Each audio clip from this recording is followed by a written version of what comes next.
துணை, குரு அடி போற்றி. நேயர்கள், ஜோதிட அன்பர்கள் அனைவருக்கும் அன்பான வணக்கங்கள். நான் உங்கள் வாழ்க வளமுடன் ஜோதிடர் ஸ்ரீ குரு சுந்தரவடிவேல்.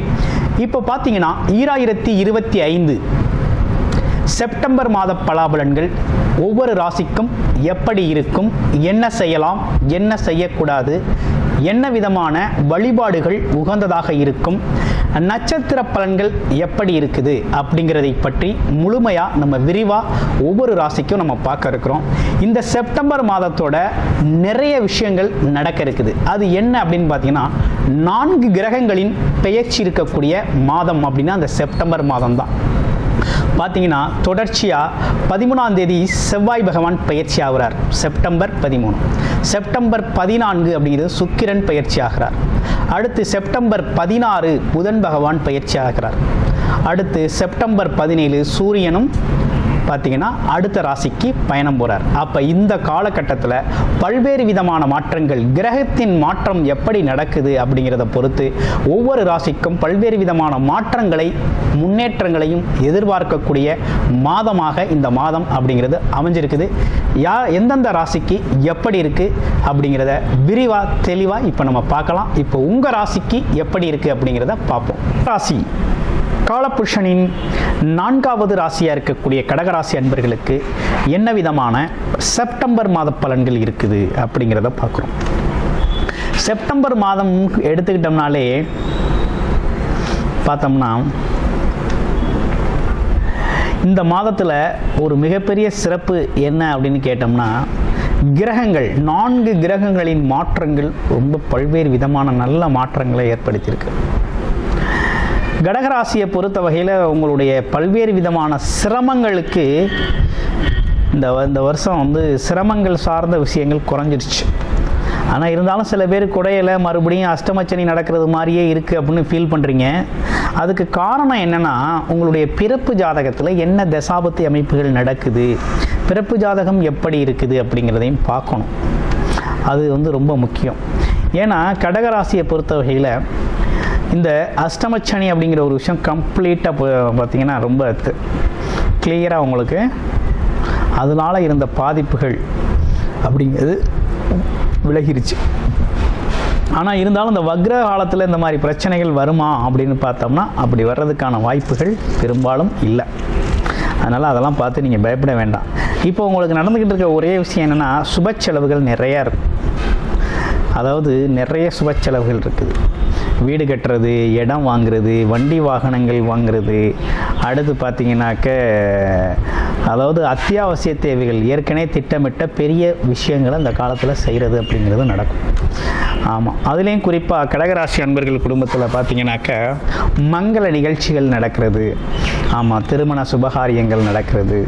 அது மட்டும் இல்லாமல் பார்த்திங்கன்னா குழந்தைகளுக்கான சுப நிகழ்ச்சிகளை செய்கிறது, இப்படிப்பட்ட விஷயங்கள்லாம் செய்கிறது. சில குழந்தைகளை வெளிநாடு அனுப்புறது, வெளியூர் அனுப்புறது, படிக்கிறதுக்காக அனுப்புறது அப்படின்னு இன்வெஸ்ட்மெண்ட், பயனுள்ள செலவுகள், சுப செலவுகள், அதனால் புரேஜனம் தான் உண்டு.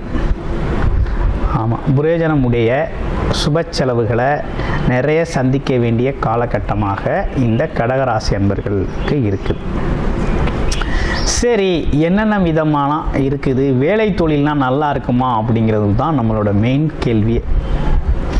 வேலை தொழில் நல்லா இருக்குமா அப்படின்னா கண்டிப்பாக நல்லா இருக்கக்கூடிய காலகட்டம் தான். அது என்ன நடந்து போச்சுன்னா, உங்களை பொறுத்த வகையில் அதாவது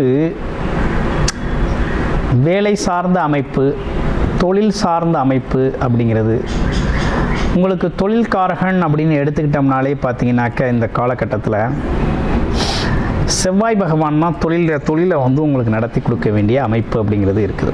ஆனால் என்ன நடந்து போச்சுன்னா, உங்களுடைய ராசிக்கு 2ஆம் இடத்துல கேதுவோடு போய் இணைந்து செவ்வாய் பகவான் இணைவு பெற்று ரொம்ப காலத்தை கடத்திட்டார். கொஞ்சம் தொழிலில் முன்ன பின்ன ஸ்ட்ரகிளிங் அப்படிங்கிறது இருந்துச்சு. நினச்ச மாதிரி நடக்கலை, திட்டமிட்ட மாதிரி நடக்கலை, நினச்ச மாதிரி லாபம் இல்லை அப்படிங்கிற ஒரு குழப்பம் வந்துடுச்சு.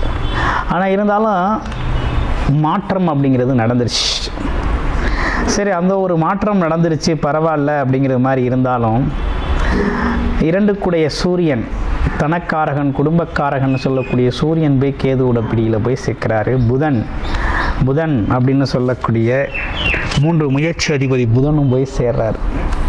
என்னன்னா கொஞ்சம் முயற்சிகள் எடுத்த மாதிரி நம்ம முயற்சிகள் எடுக்க முடியலை, எடுக்கிற முயற்சிகளே தடை வருது. அடுத்து சொல்ல காப்பாற்ற முடியல அப்படிங்கிற ஒரு பிரச்சனையும் வருது. வாக்குவாதம் வருது, வீண் வாக்குவாதங்கள் வருது. அதுவும் அப்பா அம்மா, வயது மூத்தவர்கள், அதிகார பதவியில் இருக்கவங்களெல்லாம் பார்க்கையில் வாக்குவாதங்கள் வரக்கூடிய அமைப்பு அப்படிங்கிறது ஒன்று. அடுத்து அரசு காரியங்கள் தடைபடுது. இப்படி பல்வேறு விஷயங்கள் நமக்கு இந்த காலகட்டத்தில் சிக்கலை கொடுக்குது. இதுக்கெல்லாம் காரணம் அப்படின்னு பார்த்தோம்னா 2ஆம் இடத்தில் இருக்கக்கூடிய கேது பகவானோட இணையக்கூடிய கிரகங்கள் சார்ந்த விஷயங்கள், உங்களுக்கு ஸ்தானபலம் பெற வேண்டிய கிரகங்கள், இவற்றெல்லாம் வச்சு பார்க்கையில் இப்படி ஒரு விஷயங்களை கொண்டு வந்து கொடுக்குது. அப்போ நீங்கள் எது சார்ந்த விஷயத்தில் கவனமாக இருக்கணும் அப்படின்னு பார்த்தோம் அப்படின்னா, இந்த வருகின்ற செப்டம்பர் 13, 14 தேதிகள் பார்த்தீங்கன்னாக்க, அதுலேயும் குறிப்பாக பார்த்தீங்கன்னாக்கா 14ஆம் தேதி செவ்வாய் பகவான், 13ஆம் தேதி 13, 14 இந்த செவ்வாயும் சுக்கிரனும் பெயர்ச்சி ஆகுறாங்க. அப்போ இந்த காலகட்டத்தில் பார்த்தீங்கன்னா ஒரு நல்ல மாற்றம் அப்படிங்கிறது நடக்க இருக்குது. அதுலேயும் குறிப்பாக தொழில் சார்ந்த விஷயங்கள் ரொம்ப நல்லாவே இருக்கக்கூடிய ஒரு அமைப்பு அப்படிங்கிறது கடகராசிக்கு ஏற்பட்டிருக்கக்கூடிய சிறப்பாக இருக்குது. சுக்கிரன் இது நாள் வரை ராசியில் இருந்தக்கூடிய சுக்கிரன், அதாவது உங்கள் ராசிக்கு 4 4-11 லாபாதிபதி, லாபத்தை தரக்கூடியவர், ஆசைகள் எண்ணங்கள், ஆமாம் நினச்ச மாதிரி நடக்கிறது, எதிர்பார்த்த மாதிரி நடக்கிறது, கண்ணில் அதாவது மனசுக்குள்ளே நினைக்கிறதெல்லாம் வெளியில் உடனுக்குடனே நம்ம கண் முன்னே நமக்கு நல்லபடியாக நடக்கிறது. இப்படிப்பட்ட விஷயங்களை நிகழ்த்தி கொண்டிருந்த சுக்கிரன் கேதுவின் பிடியில் போய் சிக்கிறார். கொஞ்சம் கவனமாக இருக்கணும். வருமானம் அப்படிங்கிறது கம்மியாகக்கூடிய ஒரு தன்மை அப்படிங்கிறது இருக்குது. அடுத்து வண்டி வாகன பயணங்கள் சார்ந்த விஷயத்தில் கூடுதல் கவனம் தேவைப்படுது. ஆமாம், குடும்பத்தில் தேவையில்லாத வாக்குவாதங்களை தவிர்த்துக்கிறது நல்லது. கணவன் மனைவி வாக்குவாதங்களை தவிர்த்துக்கிறது நல்லது. இப்படி பல்வேறு விஷயங்களில் நீங்கள் கொஞ்சம் பொறுமையை கடைபிடிக்க வேண்டிய மாதமாக இந்த மாதம் அப்படிங்கிறது இருக்குது. சரி, அது ஒரு பக்கம் இருக்கட்டும். அடுத்து படிக்கிற குழந்தைகளுக்கெல்லாம் நல்லா இருக்குமானா கண்டிப்பாக குழந்தைகளுக்கு ரொம்ப நல்லாயிருக்கும். இதுவரை இந்த குழந்தைகள் படிப்பு அப்படிங்கிறது கொஞ்சம் மந்தமாக தான் இருக்கும். அடிக்கடி இப்போ உடம்பு சரியில்லாமல் கொஞ்சம் சிரமம், ஹாஸ்பிட்டல் செலவு அப்படிங்கிறது மாதிரி கொஞ்சம் செஞ்சுருப்பீங்க. சில பேர் படிப்பில் கொஞ்சம் சுறுசுறுப்பு இல்லாமல் இருந்திருப்பாங்க, ஒரு மந்தமாக இருக்கக்கூடிய ஒரு தன்மையை கொடுத்துருக்கோம். இதெல்லாம் பார்த்திங்கன்னா மாற்றம் ஏற்படும். எப்போ இந்த செப்டம்பர் மாதம் 17ஆம் தேதிக்கு பிறகு பார்த்திங்கன்னா ஒரு நல்ல மாற்றம் இருக்குது.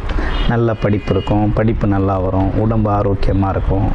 ஆமாம், சொல்ல கேட்கக்கூடிய ஒரு தன்மை வரும், சுட்டித்தனம் குறையும் அப்படிங்கிற மாதிரி நல்ல விஷயங்கள், நல்ல புத்தி, நல்ல சிந்தனை அப்போ வளரக்கூடிய ஒரு மாதம் அப்படின்னா அந்த செப்டம்பர் 17க்கு அப்புறம் குழந்தைகளுக்கெல்லாம் ரொம்ப நல்லா இருக்குது. அதுலேயும் பார்த்திங்கன்னா கடகராசி குழந்தைகளுக்கு. அடுத்து வேறு என்ன, நோய், மருத்துவம், உடல் ஆரோக்கியம் சார்ந்த விஷயங்கள்லாம் எப்படி இருக்குது கடகராசிக்கு கொஞ்சம் சொல்லுங்களே அப்படின்னு அடிக்கடி கேட்குறது உண்டு.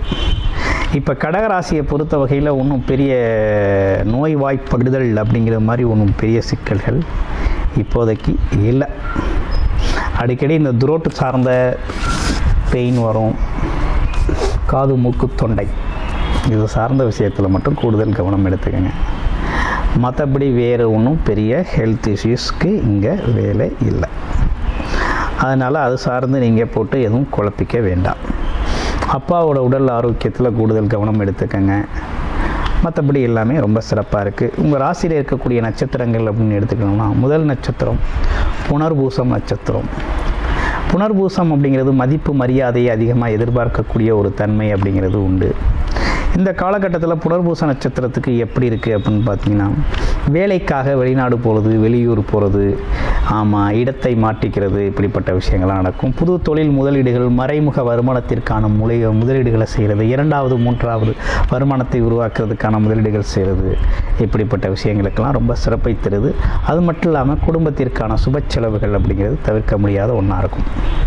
அடுத்து பூச நட்சத்திரம் எப்படி இருக்குது அப்படின்னு பார்த்தோம்னா, பூச நட்சத்திரத்தை பொறுத்த வகையில் பார்த்தீங்கன்னா, பழைய விட்டு போன வேலைகளை தொட்டு செய்கிறது அப்படிங்கிறது மாதிரி. வீடு கட்டி குறை கிடக்கு அப்படின்னா வீட்டை கட்டலாம். அதே போல் ரொம்ப நாளாக வெளியூர் வெளிநாட்டுக்கு வேலைக்கு போகணும் முயற்சி பண்ணியிருந்தேன், வேலை கேட்டுக்கிட்டே இருந்தேன், போகணும், இப்போ தான் வேலை கிடைக்கும், போயிட்டு போகலாம், அப்படி ஒரு விஷயம். அதே போல் பார்த்தீங்கன்னா, பூர்வ புண்ணியம், கோவில் சார்ந்த விஷயங்களில் தர்ம காரியங்களில் ஈடுபடுறது, இப்படிப்பட்ட விஷயங்கள்லாம் ரொம்ப சிறப்பாக இருக்குது. ஆமாம், அப்பாவோட உடல் ஆரோக்கியத்தில் கூடுதல் கவனம் எடுத்துக்கிறது, இப்படிப்பட்ட விஷயங்கள்லாம் ரொம்ப நல்லா இருக்குது. பயணங்கள் சார்ந்த விஷயம் ரொம்ப அம்சமாக இருக்குது. அதனால் எந்த இடத்துலையும் நேர்மையாக உண்மையாக நடந்துக்கங்க, ரொம்ப நல்லாயிருக்கும். அடுத்து ஆயில்ய நட்சத்திரம்.